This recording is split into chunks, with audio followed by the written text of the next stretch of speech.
How did I get into Ava's bed that night? Aiden blinked. As he sat in the back seat of Ava's car, he had absolutely no idea how to respond to her question. After all, he didn't even remember going into the hotel. Look, I know this is hard to believe, but I really don't know how I ended up in your bed. One minute I was out in the street, drunk, and the next, I was waking up next to you. Ava rolled her eyes. Oh, that is such a pathetic excuse. You men always lie to protect yourselves. Do you have any idea how much you've ruined my life? Aiden arched an eyebrow. And how have I ruined your life exactly?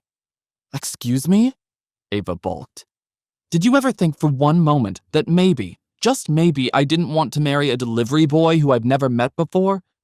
Or maybe that I'd want to actually be in love with the person I marry? No, you only think about yourself, don't you? Aiden sighed. If only I could tell her who I really am. But I promised Cyrus I would keep it a secret. And besides, I have no idea if I can trust her. Aiden turned to face Ava, placing a hand on her shoulder. As he did, she turned to face him as well. They met each other's eyes for a moment. Look, Ava, I'm really sorry that this isn't the marriage you always hoped for. But if you let me try, I'd like to find a way to make it up to you. She blinked at him. Really? You're being serious? Yes, of course. Ava bit her lip, staring at Aiden thoughtfully for a moment. Then she turned to her chauffeur. Driver, take us back to my place instead. The car sped off again. So we're going to yours then? Aiden asked. Yes. Ava pulled away from him, folding her arms. You can sleep in the staff quarters at my place, at least until I figure out a way out of this predicament. And don't let anyone see you. You can go in and out through the staff entrance until I introduce you to my parents. Aiden nodded. Okay, I guess that's a start. Ava raised an eyebrow. What do you mean, a start? This isn't going to end the way you're hoping. Aiden raised his hands in mock surrender.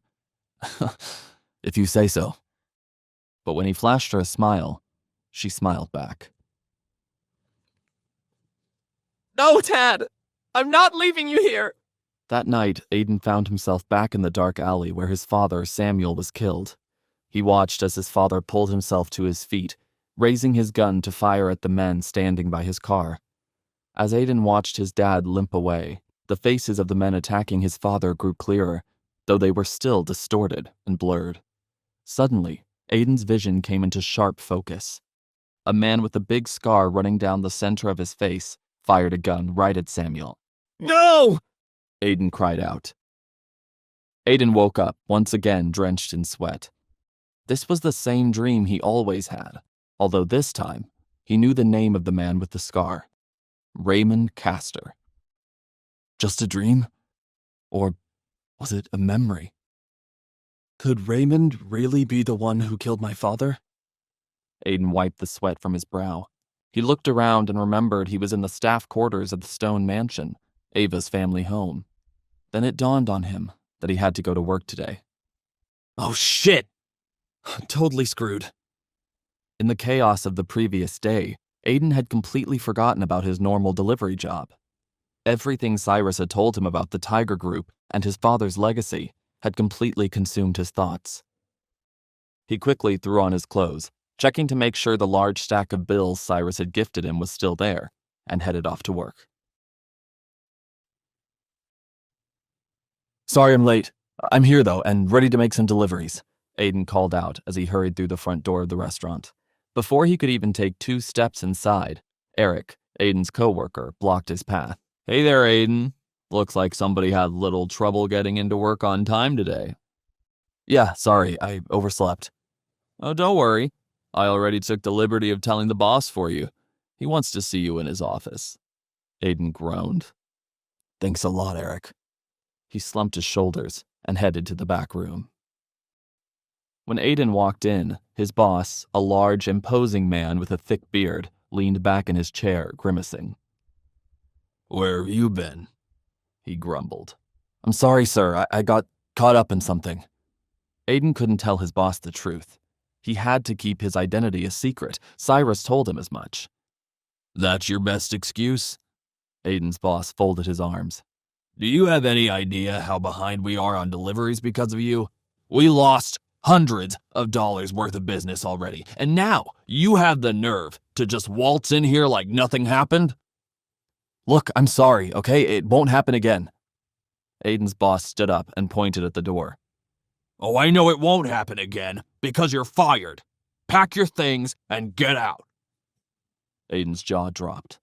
Fired? I can't be fired. I need this job. Well, you should have thought of that before. Now, are you going to leave quietly, or do I need to ask my friends here to help?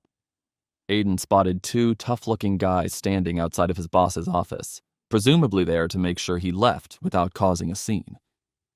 Okay, fine, I'll go. But you owe me the rest of my pay for last week. I'm not leaving until you pay me.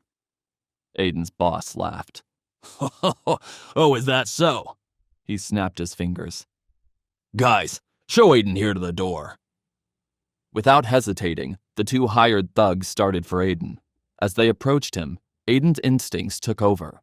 He grabbed one of the thug's arms and pulled it toward the ground, throwing him off balance and causing him to trip over his own body weight. Seeing this, the other thug charged at Aiden, but Aiden threw a punch, knocking the other thug's teeth out.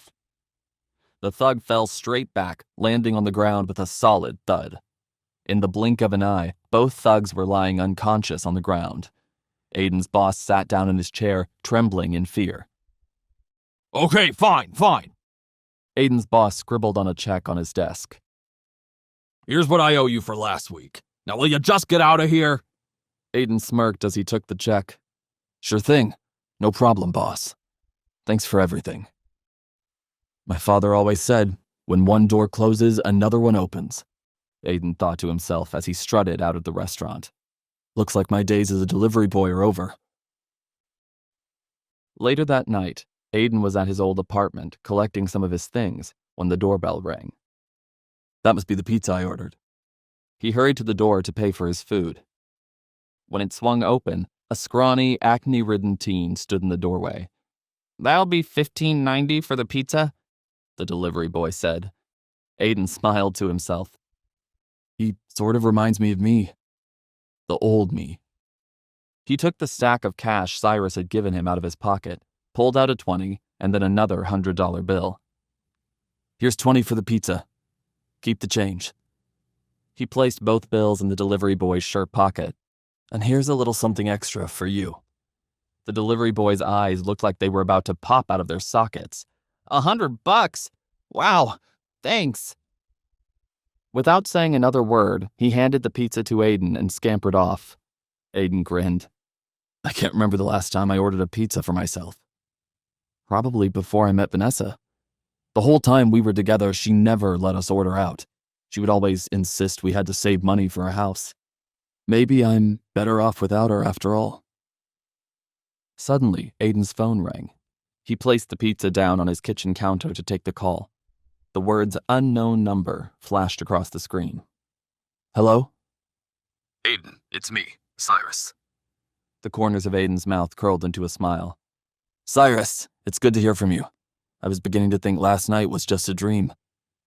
I assure you, Aiden, this is no dream. But it's up to us now to make sure it doesn't become a nightmare. A nightmare? What do you mean? There's someone I want you to meet. He's going to help you become the Tiger, Cyrus explained. His name is Ben Jameson. The Ben Jameson? Aiden's breath caught in his throat.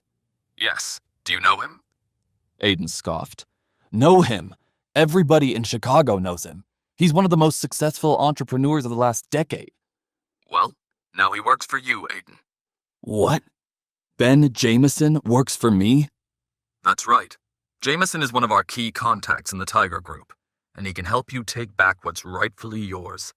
But heads up, Ben won't take orders from you without a little persuading.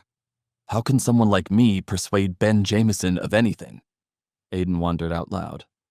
Because you are the Tiger, Cyrus replied. Does he know that? Not yet, but he will, when you tell him who you are. Aiden's breathing quickened as he gathered his resolve. Okay, where and when am I meeting you? Meet us at the Sapphire Club, tonight, Cyrus replied. Will Aiden be able to prove himself to Ben Jameson? Or will his chance at joining the Tiger Group disappear before it begins? What will happen when they meet at the Sapphire Club? Will Aiden ever find out who killed his father? Keep listening to find out more. The Godfather's Son, only on the Pocket FM app.